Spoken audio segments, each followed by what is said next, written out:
Olá, para você que nos acompanha, está no ar mais uma entrevista do Repórter MT. A convidada de hoje é Mariana Vidotto, que é psicoterapeuta, neurocientista e especialista em desenvolvimento infantil. Mariana, seja muito bem-vinda ao Repórter MT, um prazer tê-la conosco. Bom dia, é um prazer estar aqui com vocês. E vamos também aqui, bancada dupla novamente, Ana Cristina, prazer estar aqui com a gente. Ana, obrigada pela presença. É uma alegria estar aqui, especialmente pelo tema que a gente vai conversar daqui a pouquinho. Todo mundo pro chão, pro chão! Que é isso? O que vocês estão procurando? Estão cometendo um grande erro. Isso é um menino, é uma criança. Eu não fiz nada, pai! Então, a gente tem que falar sobre vários temas, na verdade, aproveitando até esse sucesso, esse fenômeno que vem sendo aí essa minissérie da Netflix, Adolescência, né, que traz uma realidade que deixa até a gente um pouco impactado. Mas antes de chegar nesse ponto, Mariana, eu queria que a gente começasse falando um pouquinho sobre o desenvolvimento, sobre personalidade, construção. Eu digo isso porque antes aqui no off do bate-papo a gente estava comentando sobre geração milênio, geração Z, a diferença que a gente percebe nos adolescentes de hoje, nos adolescentes de antigamente, o fato de um adolescente ser mais estressado, mais ansioso, mais nervoso, e outro que tem a mesma idade ser um pouco mais calmo, um pouco mais tranquilo. Eu queria que você comentasse pra gente, Mariana, o quanto a importância e a diferença entre essas duas personalidades, o que faz essas pessoas terem a mesma idade e serem tão diferentes, principalmente no quesito emocional. Perfeito, Karine. Acho que é a melhor forma da gente começar mesmo esse bate-papo, essa conversa, que ela é extremamente importante para todo mundo, não apenas para quem é pai e mãe, mas para a gente conseguir entender a nós mesmos e por que somos como somos. Então, o que a gente chama, como você explicou muito bem, de personalidade, então, olha, fulano tem uma personalidade mais difícil, né? Todo mundo tem aquele amigo, aquele exemplo, falava, meu Deus, essa pessoa estava naquele lugar e era sempre um transtorno, um caos. E aquela pessoa também que tem habilidades virtuosas que a gente admira, então, nossa, como fulano é paciente, é amoroso, é prestativo. E quando a gente coloca, nas nossas falas, nas nossas conversas habituais do dia a dia, como se isso fosse fruto do acaso. Então, assim, eu nasci assim, eu sou assim, eu fui feita assim, né? E fulano foi feito de uma forma exata. Síndrome de Gabriela. Eu falo muito isso no consultório. Né? Nasci assim, pra quem não sabe, síndrome de Gabriela nasci assim, vou viver assim, vou morrer assim. Tal qual a música. Exatamente. E como que se dá, de fato, a construção da personalidade? Então, a neurociência, esse é o assunto que a neurociência mais tem estudado e avançou muito nos últimos 10 anos. Então, nós já sabemos, primeiro que a região responsável pelo que a gente chama de personalidade é essa região que chama-se córtex orbitofrontal. E ela evolui apenas e exclusivamente através de duas coisas. Evolui no sentido de amadurecer, tá? Que são contato físico e interações sociais positivas, principalmente aí na primeira infância. O que significa isso?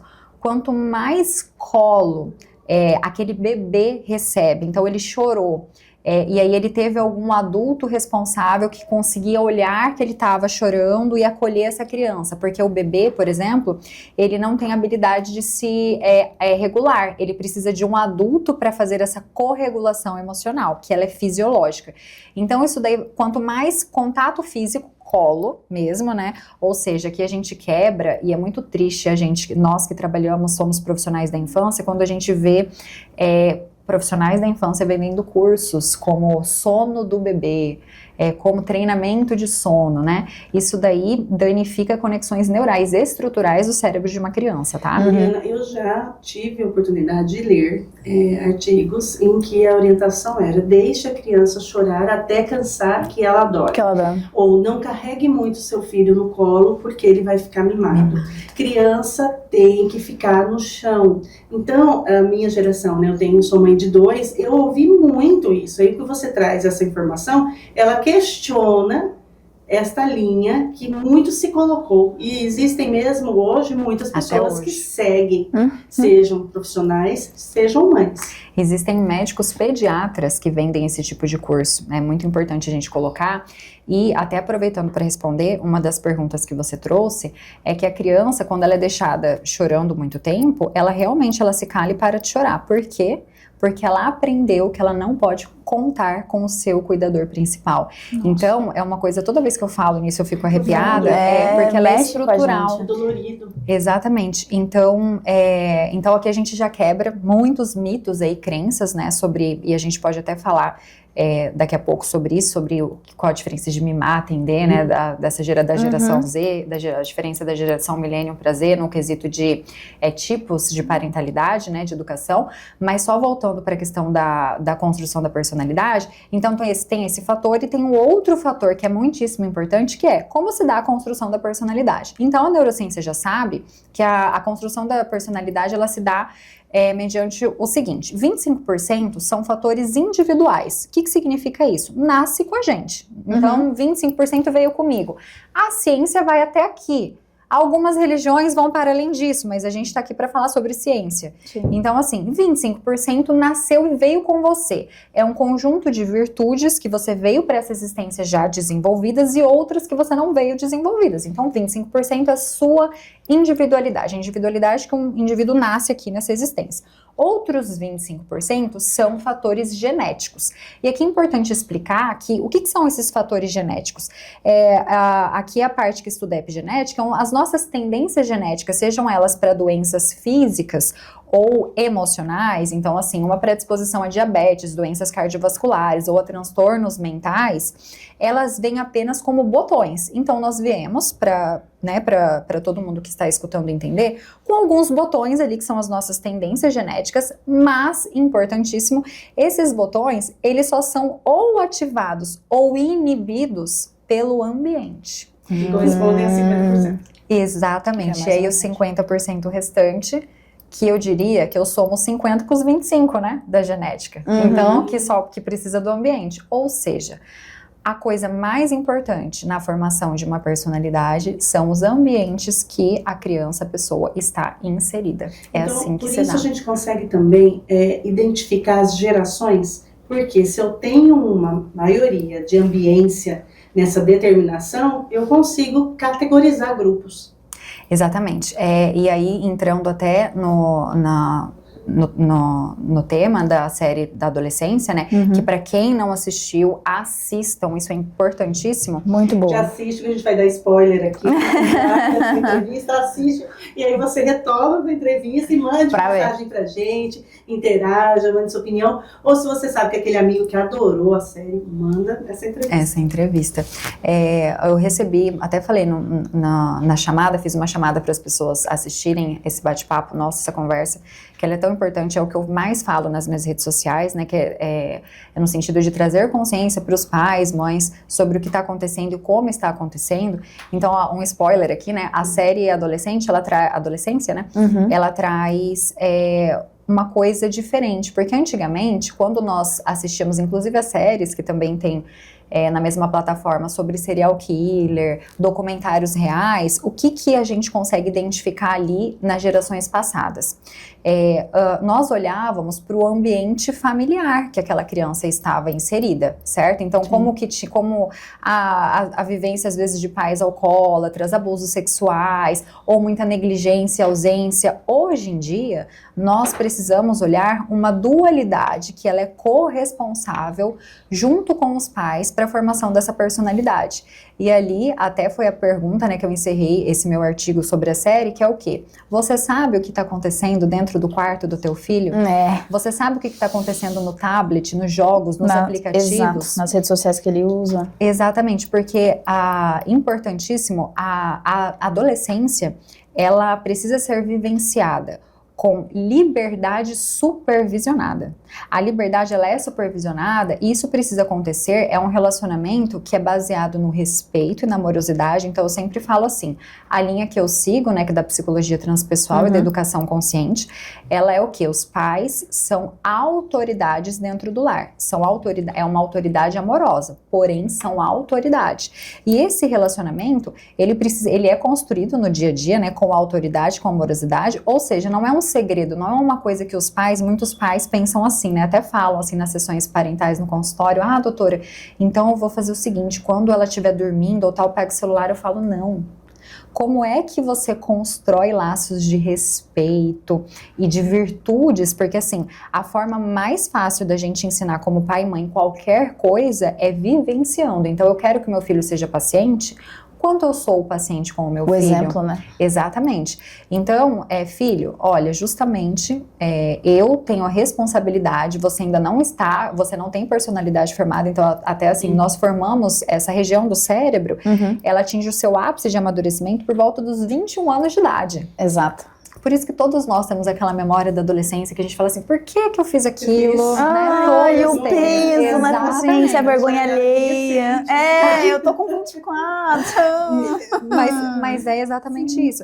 Então, é importante a gente ter essa conversa aberta com os nossos filhos de falarem, olha, e sair do achismo também, né? O que é o autoritarismo, que também é ruim, assim como a negligência, né? O autoritarismo é quando o meu filho faz uma pergunta pra mim, isso vem muito da geração dos nossos pais, e responde assim, é porque eu sou seu pai e sua mãe, dentro da minha casa vai ser assim. Quem manda sou eu. Essa geração não aceita mais isso. Por que não? E, Mariana, tenho a impressão, me corrija por favor, se eu estiver equivocada, que com esse acesso às redes sociais, aos jogos, às tecnologias, né, ao celular, a criança, ela tem se achado adolescente.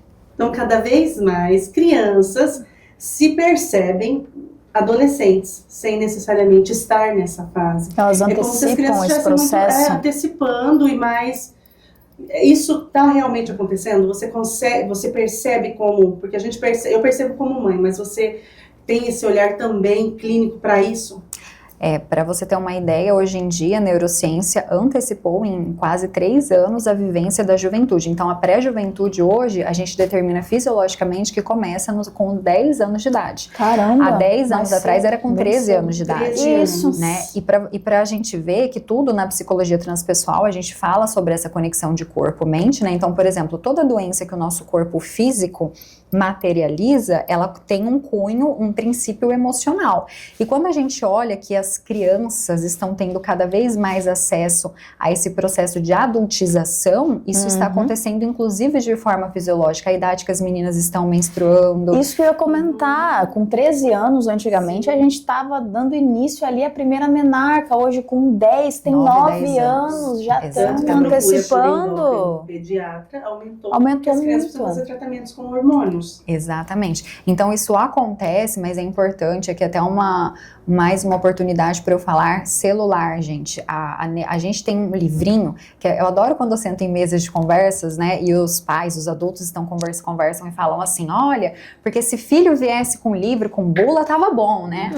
Aí eu sou aquele momento que eu levanto a mão e falo assim, olha, então, deixa eu falar uma coisa, a gente já tem um livro bem extenso, que chama-se Neurociência, que fala muito sobre como se dá a construção da personalidade, como que a gente pode criar filhos para proporcionar ferramentas para desenvolver uma personalidade mais segura e saudável, até porque, pegando o gancho, o único tipo de preservação realmente de várias questões que todo pai e toda mãe tem tanta preocupação em acontecer, então acesso a drogas, acesso a álcool precocemente, prostituição ou pornografia, abuso sexual, isso daí a gente só verdadeiramente consegue prevenir com uma coisa, uma personalidade segura e saudável, capacidade de dizer não. E a gente já foi adolescente, a gente sabe que não é fácil dizer não. As tentações são muitas. Né, de maneira muito eficaz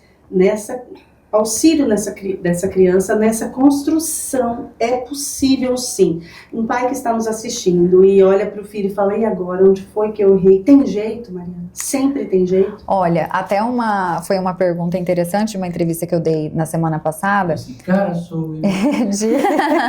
E olha que interessante, ele compartilhou... A vozinha do além novamente. E ele compartilhou na entrevista, era também um profissional da educação, ele falou, olha Mariana, meu filho, se eu não me engano o filho dele tem 8 anos, que ele falou, né, todas as pessoas na sala têm celular, eu cheguei num ponto que assim, eu percebia que o meu filho estava sendo excluído porque ele era o único que não tinha celular. E eu tive uma oportunidade de falar o que eu falo dentro do consultório para os pais, que é o seguinte: você imagina uma criança que realmente hoje, no mundo que todos os pais, né, que eles já têm acesso a smartphones, a tablet, de forma precoce. Então, a neurociência mostra o quê? Que a gente deve dar smartphones, né, e acesso a isso a partir dos 13, 14 anos de idade. Antes, não. E aí, voltando, né, porque é uma dor de muitos pais, como ele colocou, de eu quero tentar acertar, né, e eu entendi que ele era o único, então era o momento de dar. Veja só, uma criança que desde nova, ela é acostumada a ser o único que não faz, a única que não tem, a única... Quando chegar nessa fase de quer experimentar isso aqui? Quer fazer aquilo ali? Ela já está acostumada a ser a única que não faz. Ou seja, ela vai ter um maior e muito maior conforto emocional e a habilidade, preparo para dizer não e para ser a única ou único que não faz. E aí o desafio seria os pais tornarem eu sou o único a não ter em algo natural e não de dor. Positivo, virtuoso exato. E não de dor. Porque se é algo que provoca muita dor, na primeira oportunidade, eu vou experimentar porque eu sofri. Então, nós pais temos o desafio de tornar isso virtuoso e a criança precisa também fazer parte, né, dessa compreensão. Você sabe que a Maria Luísa, minha filha, tem 3 anos, né? E nós participamos no mês passado de um evento na casa dos meus pais, do trabalho dele. Então, foram os adultos com as crianças, ela conviveu com bastante crianças lá, e as crianças, acho que 100% estavam com o celular. Aí, como eu tava com a minha mão direita, minha colaboradora, que tava ali com as crianças e tal, eu falei assim, olha, ela tem meus pais construíram uma casinha de verdade. Então, imagina, tinha casinha, cozinha, tudo aquilo. Eu falei, olha, aqui só tem uma regrinha, não pode entrar com celular. As crianças tudo de cara feia. Só que o interessante foi que a Maria, depois desse final de semana, ela me chamou. Eu falei, eu achei que isso daí ia demorar um pouco mais, porque ela tem 3 anos. Uhum. Ela virou pra mim e falou assim, mamãe, você não fala que celular não é coisa de criança? Eu falei, o que vem aí, né? Aí ela falou assim, sim, mas por que todas as crianças estavam com o celular? Ela perguntou diretamente. E vejam, e aqui é uma dica muito preciosa que eu também passo para todo pai e mãe, que é o seguinte, quando nós fazemos um reforço no meio, na oportunidade do momento, a criança grava na memória de longo prazo, ou seja, ela aprende mais rápido. É aquela situação do elevador constrangedora, que a gente estava comentando aqui antes de começar, que a Maria Luísa entra no elevador, ela vira pro adulto e fala, oi, bom dia. E às vezes o adulto tá no celular e não responde. Ela vira pra mim e fala, mamãe, mal educado, né? Na frente da pessoa.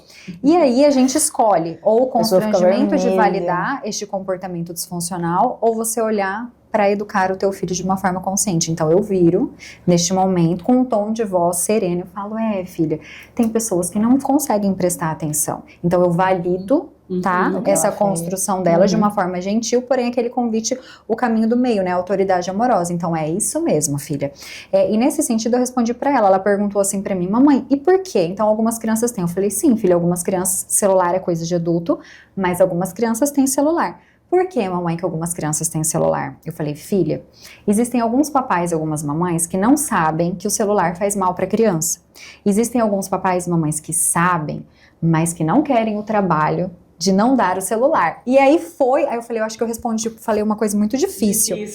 Mas ela entendeu e perguntou, por quê não querem o trabalho? Eu falei, porque, filha, dá muito trabalho não dar celular pra você. A mamãe tá sentada no chão, tá brincando. Não tem hora que a mamãe fala, peraí que eu preciso de 5 minutos, de 10 minutos.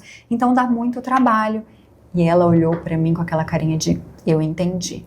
Então, isso é muito precioso. Exatamente. E também um alerta para os pais, porque muitas vezes dá muito trabalho, porque os pais também se colocam diante da tecnologia, e aí como falar com o filho, não fique no celular, se os pais estão o tempo todo com o celular na mão. E tem uma coisa que eu escuto muito nas escolas, que é o seguinte, gente, pai e mãe não precisa ficar o tempo todo entretendo o filho. Então, assim, você precisa fazer o seu jantar, convida a criança para fazer o jantar, compra a faquinha Montessori, inclui. E outra coisa, isso é fundamental para a construção de uma personalidade segura, ela saber fazer. Não é do seu jeito, é do jeito da criança. Então, a minha filha vai fazer um bolo, ela quebra o ovo. Tem vezes que o ovo cai na roupa, vai sujar, vai bagunçar. Tá tudo bem. O que ela tá aprendendo ali? Eu sou capaz de fazer. É ali que você está solidificando o solo da autoestima segura. Então convide, você precisa trabalhar, você precisa fazer, organizar a casa, alguma coisa, não consigo dar atenção para o meu filho. Você não precisa dar atenção o tempo todo para o teu filho. A criança, ela precisa, isso é uma virtude importantíssima, que inclusive nós adultos, é uma prática que eu passo para os adultos no consultório, que é o treino semear a virtude da introspecção. A virtude da introspecção é o que a gente chama de ociosidade. Então, vocês sabem as maravilhas que acontecem num cérebro quando eu estou sem nada para fazer? A criança começa a ativar conexões neurais nas regiões responsáveis por criatividade, que é a mesma do empreendedorismo, das grandes ideias. Então, coloca ali, né?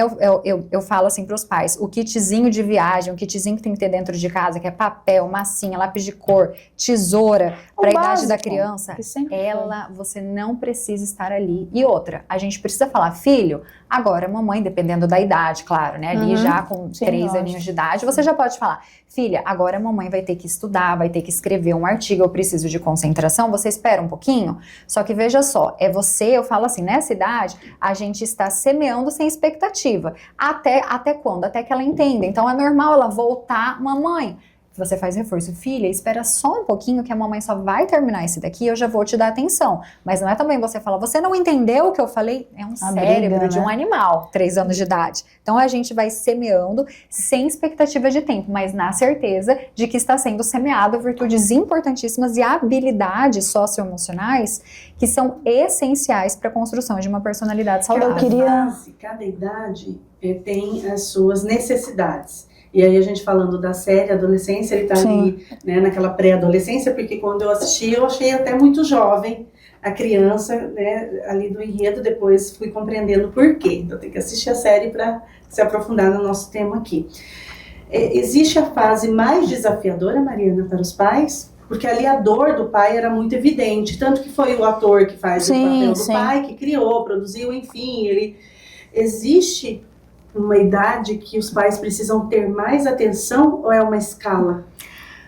Olha, que pergunta maravilhosa. Não, de verdade, e faz tempo que eu não escuto essa pergunta.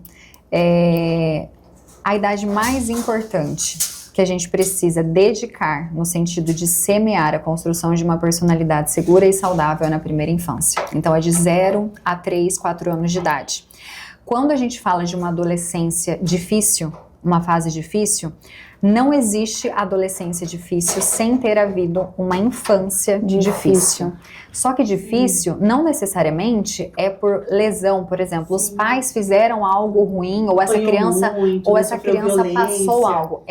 Mas foi na forma e nas ferramentas que esta criança não recebeu para conseguir desenvolver habilidades de uma personalidade segura e saudável. Então, é na adolescência que tudo que foi construído ou não construído na infância se eclode.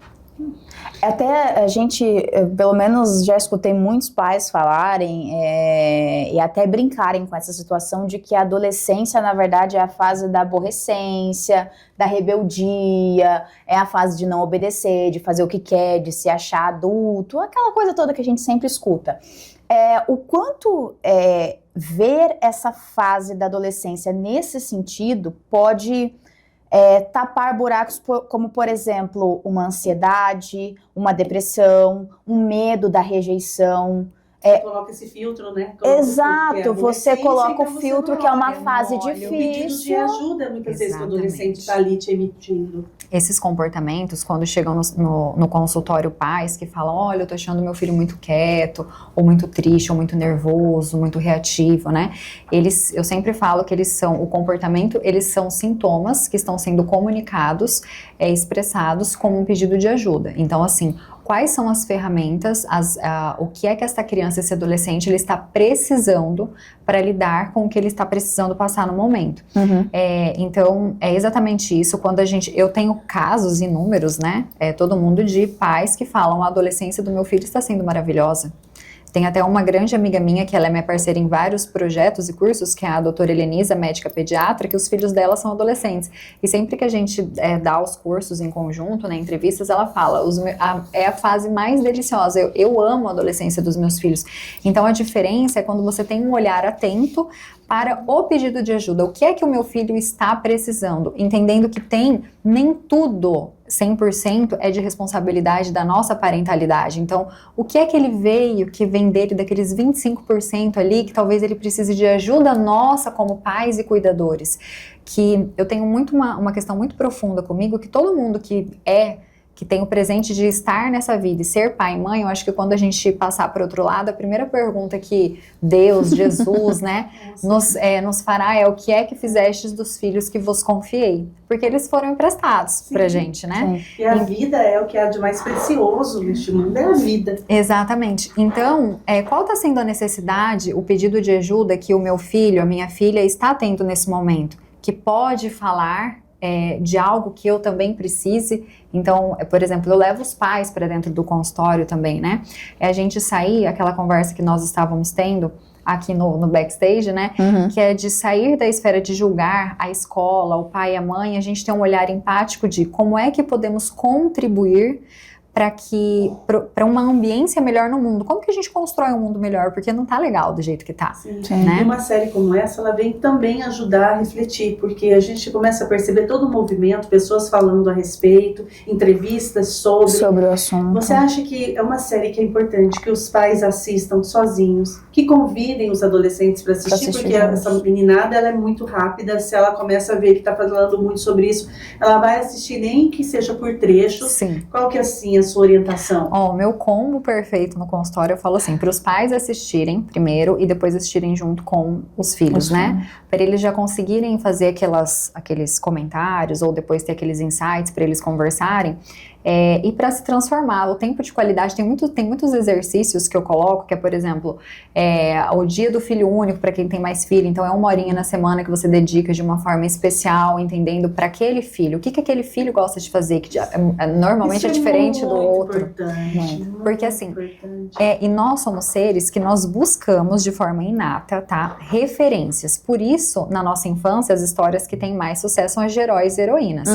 E a gente precisa entender que se nós não somos as referências, essas referências que elas necessariamente são virtuosas dentro da nossa casa para os nossos filhos, eles buscarão essas referências fora de casa e podem ser referências bem negativas. Até falando sobre referências, Mariana, a série também traz muito a questão da misoginia, né? Que é o ódio pelas mulheres, né? A ameaça. E falando sobre essa referência. O bullying. O bullying, exato. Falando sobre essa questão de referência, em que momento da vida do homem, do adolescente, do jovem, do rapaz, surge esse tipo de ódio, de rancor, esse sentimento ruim em relação à mulher. Em relação à mulher, tem um momento específico, tem uma referência do ambiente, dos pais que vem isso? Quando a gente fala sobre criminalidade, de forma geral, né? Sim. A criminalidade, a gente precisa entender esse contexto multifacetado, que ele se dá através dos ambientes, né? De questões individuais, da personalidade, de fatores sociais e ambientais. E a gente precisa trazer, como você falou, por exemplo, o bullying nas escolas, né? O bullying, ele não nasce na escola, ele eclode nas escolas. Então, em que momento isso começa a ser gerado dentro de cada um de nós? Desde o nosso nascimento.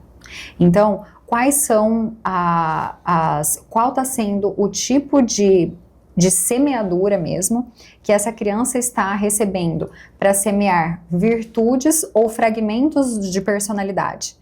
Então, o que é ensinado para essa criança no ambiente que ela mais convive? Quais são esses ambientes? Dentro da nossa casa e, muito importante, que nós estávamos conversando, nas escolas. E aí... As relações sociais. Exatamente. Então, assim, são ambientes que você semeia e proporciona ferramentas para que o seu filho desenvolva virtudes ou o oposto. Então, as escolas, uma das escolhas mais importantes para um pai e para uma mãe é a escola que o teu filho estuda. E aqui, já deixando, né, uma pergunta bem importante para todo mundo que está nos assistindo é: as tuas escolhas para o teu filho estão sendo baseadas no quê? Porque quando a gente fala sobre a escola do futuro, e na semana passada aconteceu o Congresso Mundial, né, em San Diego, existe um órgão que chama CASEL nos Estados Unidos que regulamenta tudo isso, né? E aí profissionais do mundo inteiro se reuniram da educação para falar sobre a escola do futuro. Sim. E o que foi trazido é o quê? 80% da grade curricular de escolas na idade de principalmente 0 a 7, 8 anos de idade, então é a pré-alfabetização, ou deveria ser, porque na maioria das escolas essa questão de alfabetização está acontecendo com 3, 4 anos de idade, as crianças estão levando... Muito cedo. E os pais acham isso legal. Eu vejo que postam, nossa, o meu filho já tá aprendendo a fazer isso com uma mãozinha que não é formada para segurar fisiologicamente uma caneta, ela não tem estrutura, tá? E o que acontece? A valorização também de nota.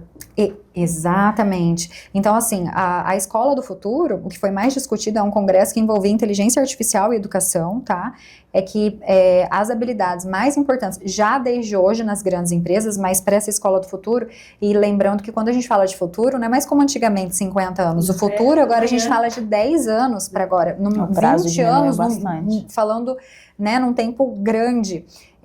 São habilidades socioemocionais. É o que as empresas mais estão olhando, que tem um impacto direto e a longo prazo nas habilidades de qualquer profissional. E o que são essas habilidades socioemocionais, né? Então, a escola do futuro, ela vai ter em 80%, foi o que mais foi falado, nessa grade, na grade curricular, né?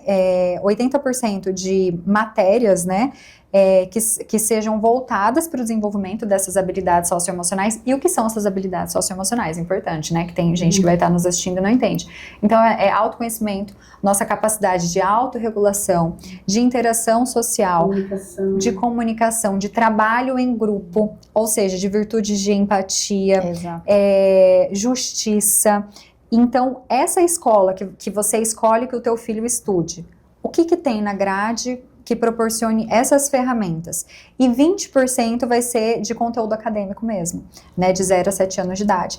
Então, quais são as atividades extracurriculares? A gente, pela correria do dia, do trabalho, né, coloca o filho, os pais, em sua maioria, vê de manhã um pouquinho, busca no final do dia. Às vezes na hora do almoço. Às vezes na hora do almoço, exatamente. Então, esse ambiente que o teu filho tá ficando o dia inteiro, e lembrando que as crianças, elas não têm um reloginho assim, liga na presença dos pais, estou aprendendo, desliga na presença dos pais. Elas estão aprendendo e são esponja, estão assimilando tudo o tempo todo. Então, quais são as atividades extracurriculares que você está colocando para a formação do teu filho? É curso, é aula de inglês, é aula de judô, balé, esporte. Tá.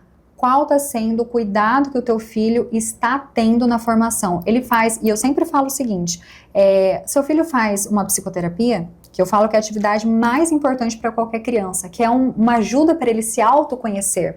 A gente começar a olhar a saúde, a personalidade, ter um olhar para a saúde com foco na saúde, não na doença. Exato. Então, um ambiente que ele receba ferramentas para se conhecer, para lidar com as habilidades, com os desafios da vida, à medida que eles forem acontecendo, né? Um ambiente seguro. E é tão importante isso que você está dizendo, que por outro lado, a gente tem um caminho cada vez que valida as notas, né? Notas altas, essa competição, precisa passar no vestibular, precisa entrar na faculdade. A pressão. Então, a pressão, a obrigação, grande. Não, essa escola é boa porque eu decidi que essa escola é boa, muitas vezes a criança não está feliz ali, os amigos estão em outros espaços, enfim.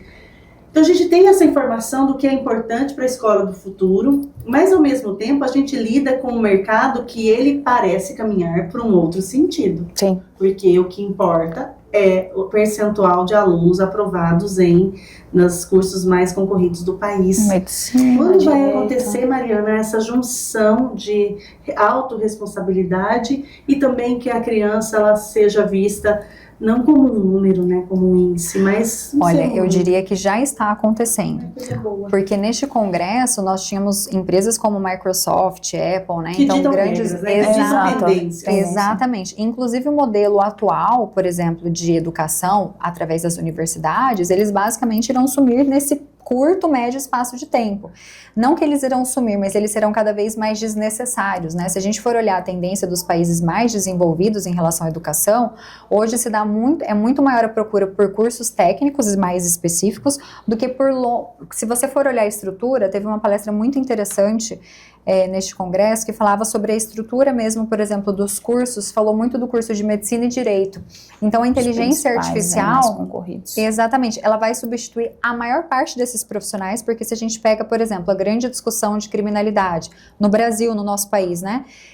Hoje nós temos a terceira maior população carcerária do mundo, um nível de reincidência aí de 1/3. Então nós não estamos conseguindo recuperar estes presos, eles não estão diminuindo, a gente não está conseguindo recuperar a sociedade, né? Vamos colocar dessa forma. Exato. Nós temos o maior número de adolescentes com doenças mentais e psiquiátricas do mundo. Nós temos o maior número. E nós somos, junto a isso, o país com o maior número de crianças e adolescentes em redes sociais. Então, esses dados, eles caminham juntos. E aí, colocando esse modelo, se a gente olha os processos de transtornos de ansiedade generalizada, burnout, então os profissionais, o ser humano, ele está cada vez mais doente. Tá.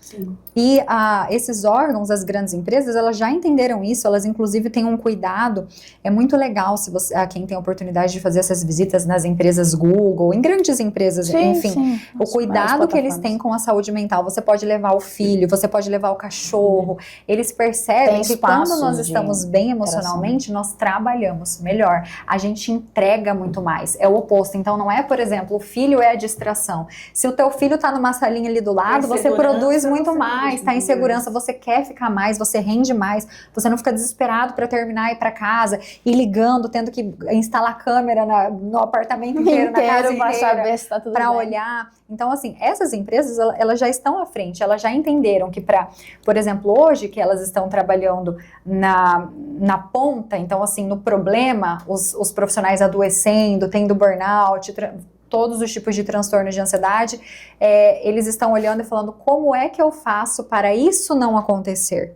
E por isso, o modelo da escola do futuro, então como que eu crio profissionais e seres humanos saudáveis, emocionalmente, mentalmente, porque assim eu entrego o melhor para tudo, para mim mesmo, para minha família, para o meu trabalho. Todas as relações, né? Exatamente. Mariana, porque se deixar a gente continua aqui por mais horas. Tá acabando a fita. Tá acabando a fita, ele ficou vesgo para nós. Aí eu gostaria que você dissesse, né, para quem está nos assistindo, aos pais, quais são as dicas para esses pais diante daquela pergunta que você fez no artigo, né? O que seus filhos estão fazendo dentro do quarto? Qual é a dica para esses pais para que essas crianças estejam em segurança, seja nas redes sociais, sejam dentro do quarto ou na escola, em qualquer lugar? Olha, a virtude base para a gente desenvolver qualquer outra virtude chama-se virtude de sermos aprendizes da vida. E é muito importante, independente da idade, se o teu filho tem 3 anos, se o teu filho tem 17 anos, e você está percebendo que em algum momento você caminhou deu os passos não tão assertivos quanto você gostaria de dar, sempre é hora da gente recomeçar. E a gente ensina muito tendo essa posição de humildade. Então, a maior dica que eu posso passar para qualquer pai, qualquer mãe, é retomar esse caminho de caminhar junto ao teu filho.